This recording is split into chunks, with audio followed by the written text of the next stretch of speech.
Hey y'all, and welcome back to the studio. And it is the end of August, which means the end of sculpting month.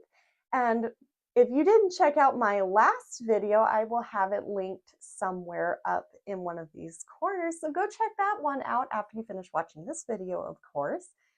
And so for sculpting month, I decided that I wanted to do sculpting projects that were going to really push me out of my elements.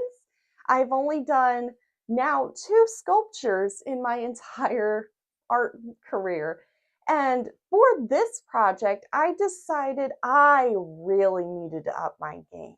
Like an epoxy pour, that one was easy. Now I really need to up my game on this. So for this project, I actually took inspiration from history. So quick history lesson on this.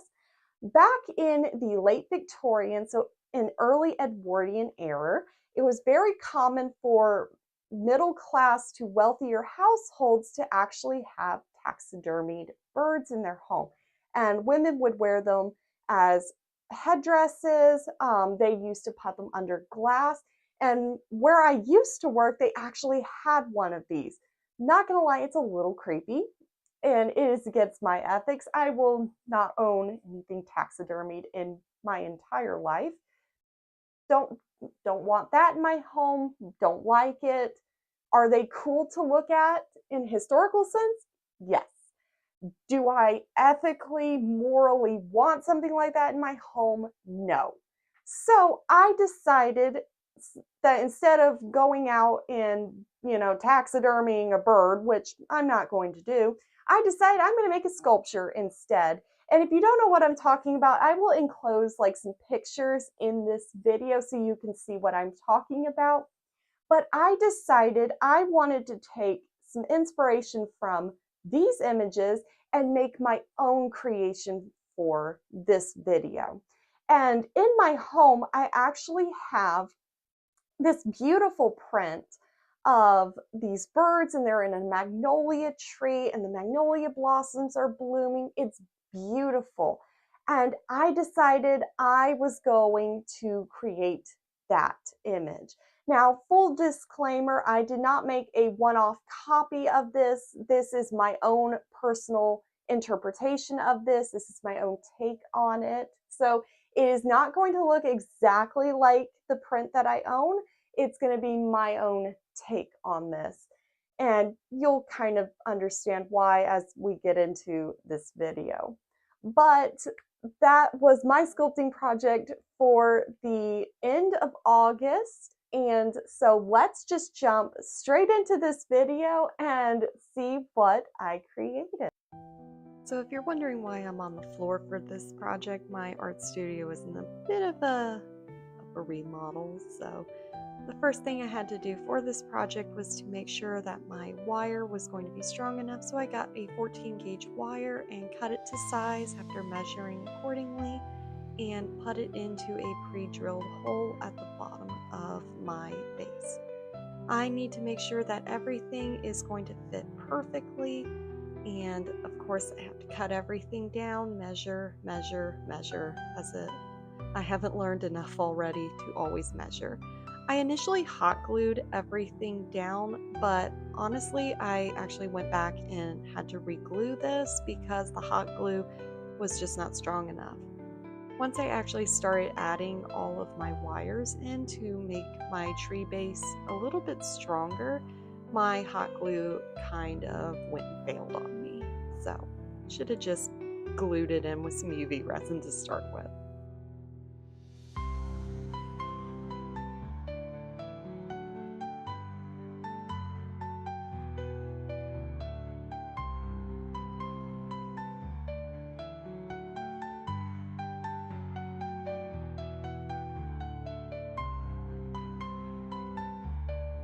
And here I am finally going in and just UV resining all of this just to make sure that everything stays in place.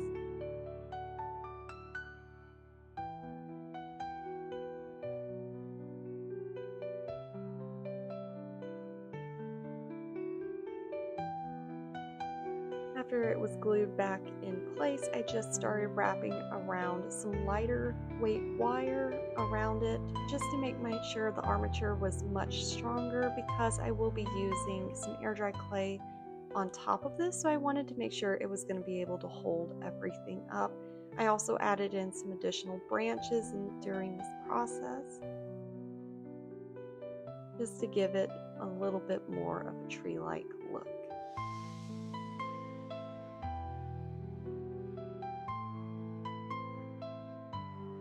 I then added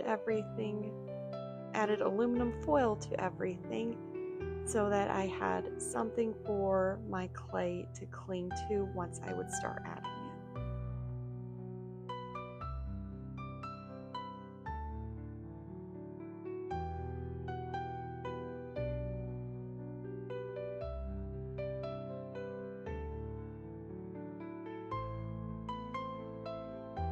I had to make sure that everything was going to be wrapped, because if you don't, I've learned very quickly, if you don't have something for your clay to stick to, it is not going to stick.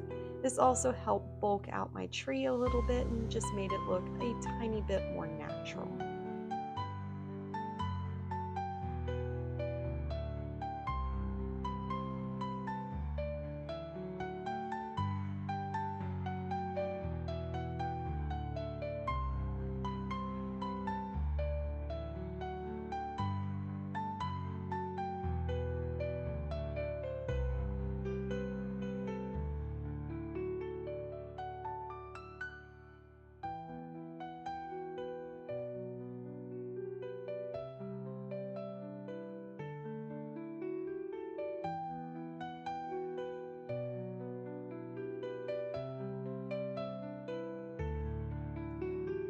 Then I just went in with my air dry clay and I just started adding that all around my tree and just started making it look as close to a tree as possible. I made sure to smooth out the base just so that it blended in nicely for the finished product. And if you're wondering why this looks like I'm going through this in a breeze, I'm not. This is all sped up. This took me roughly an hour to finally complete, and I was constantly having to wet my clay because it kept drying on me. So I really wish I had just gone back and used a different type of clay instead of air dry. I wish I had used some of my epoxy clay for this, because it ended up cracking on me a couple times and I ended up having to fix it multiple times by the end of this project. So really wish I had gone with a different clay. If you have any recommendations, leave them in the comments below.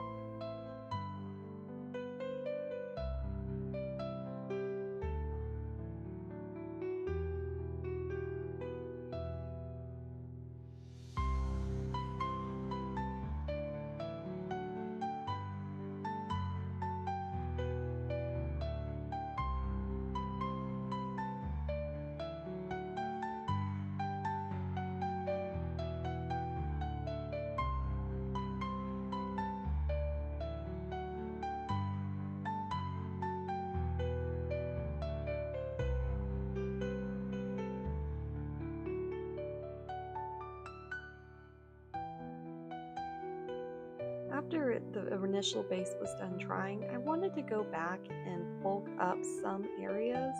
So I did a wet on dry method, and I'm not sure this was the best method to do, but it kind of worked. I added like some little tree nubs, like maybe there was a new little branch growing through. I was just trying to make it look as natural as possible. So I was trying to make sure that it blended in nicely with the initial tree.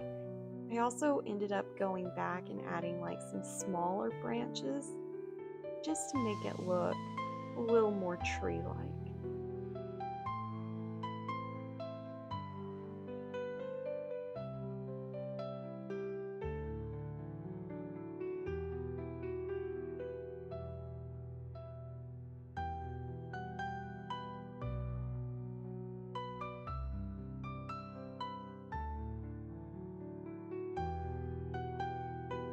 This was really my first time using air dry clay, and I was not prepared for how quickly this stuff dried and how much it hated clinging to already dry clay. My goodness, I really did wish at this point that I had just used a different type of clay, because this was a little bit of a nightmare. And for first time using air dry clay, this was not the best experience.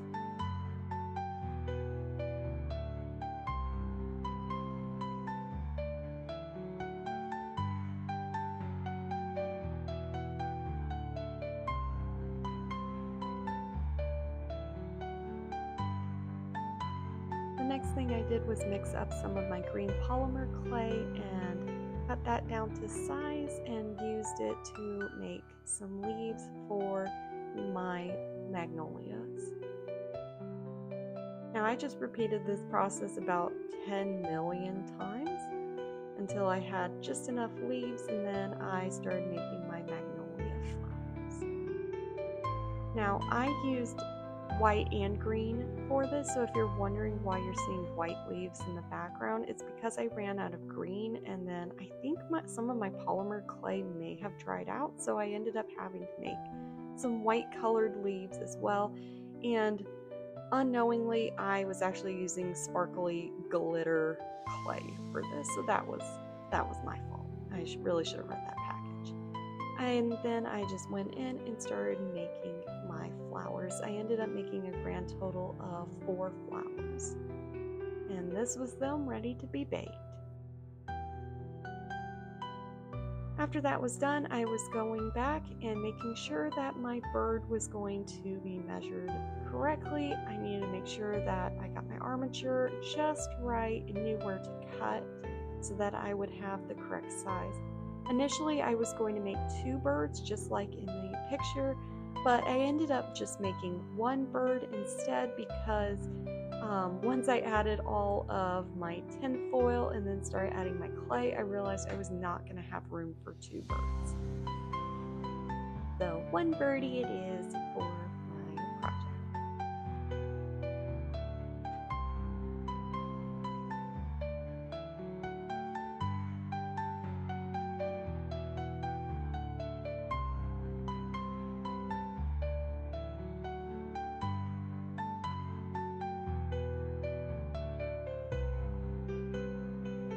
If you're wondering why I didn't add a head to this little bird armature, I actually just sculpted that out of clay. And for this project, I was actually trying to use multiple different types of clay just to see which ones I preferred. And I ended up using epoxy sculpt for this bird, while I used polymer clay for the leaves and the flowers because they're very lightweight. I honestly should have just gone in reverse with this. I should have added my epoxy clay to my tree and made my bird a air dry clay, because the epoxy sculpt, it is a little heavier than I thought. I didn't realize how heavy this clay was going to be. And of course, if you're working with epoxy clay, always wear gloves. I did not know that you were supposed to wear them. Thank goodness I read the directions on the back. I mixed it up according to the directions and just started working with it. And this stuff is sticky. Unfortunately for me, this stuff was a little too sticky. I don't know if I mixed it wrong or if I just didn't let it set long enough, but my goodness, I ended up having to take my gloves like off halfway because I was getting so annoyed with it sticking to my gloves every 3 seconds. It's very annoying.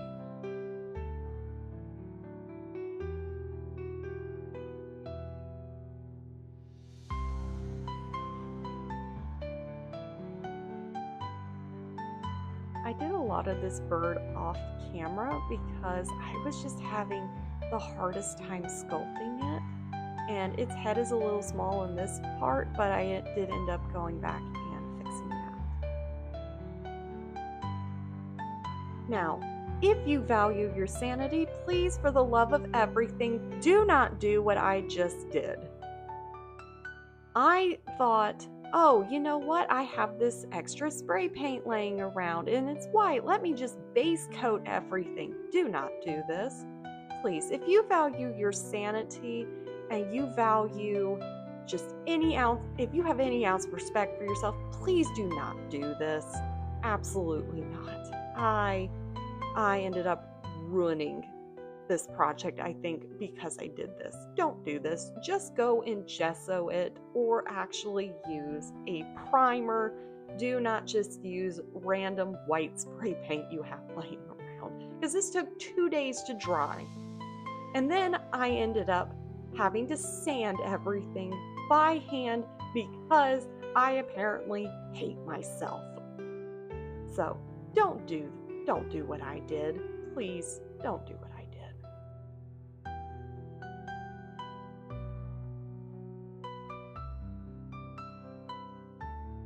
Oh yeah, and in the process of sanding, I ended up breaking one of my flowers, and I was so proud of this one too. It seems like every time I make flowers, I end up breaking one, so that's no fun. But of course, everything had to be sanded, so everything got a nice sand with a hardy grit sandpaper, just so I had something for my regular acrylic paint to stick to, because my goodness, this stuff was sticky and it was glossy, and I was so scared that my paint was not going to stick to it. But thankfully it did. I think the sandpapering worked. I added a base layer of black on top of my tree just to make sure that all of this white was covered up. And if any did show through, it was okay, because it just made the tree look a little bit more realistic.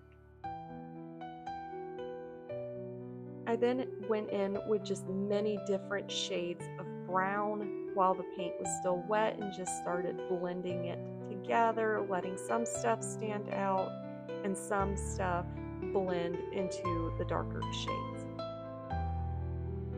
What's not on film is actually me going back with pan pastels and darkening and lightening areas, and just giving it an overall more realistic looking look to this tree. So don't have that on film, but you get this lovely shot of me painting. Isn't that nice? It's a nice quiet moment of painting. Enjoy.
The next thing I did was actually go in with my pan pastels and dusted all of my flowers. Since they were already painted white, magnolia flowers are white, I just wanted to make sure that they stayed as realistic looking as possible and as soft looking as possible. So I used my pan pastels to give it highlights and just to make it look a little bit more natural.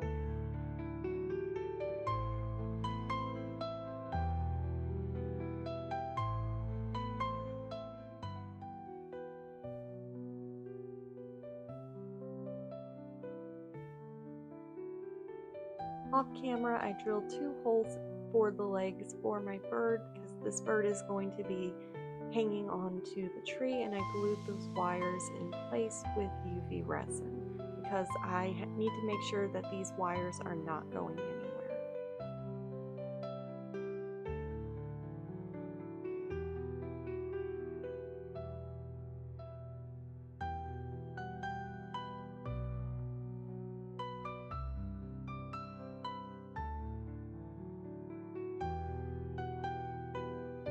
Once that was done, I needed to add some air dry clay to the legs just to blend it in and make it look like the legs actually belong on our bird.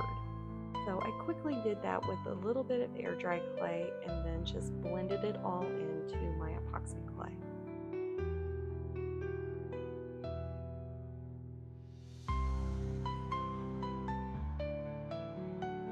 And now our birdie has legs. And he got a nice little paint job off camera. Look at our little bird. Isn't he cute?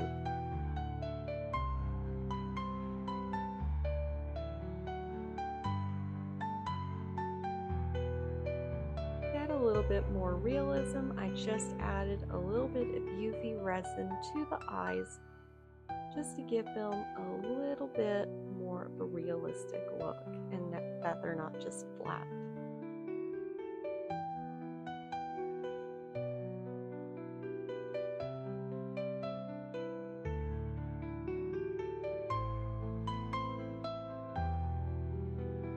Now came the most tedious part of this project, was just making sure everything was glued in place.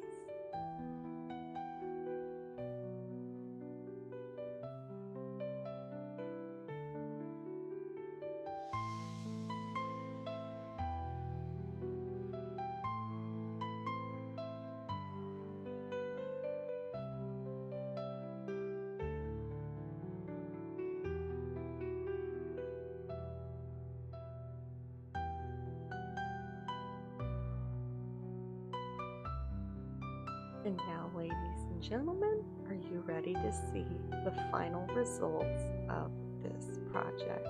Because it turned out so beautiful.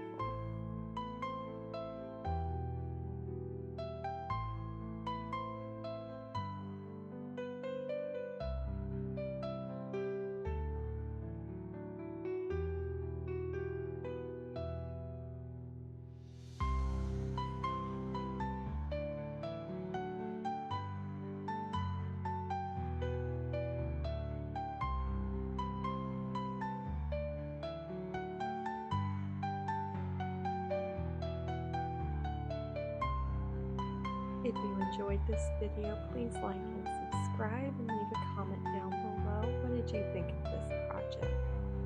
I think it turned out so pretty. And now it is permanently sitting in my home. It looks so nice under glass.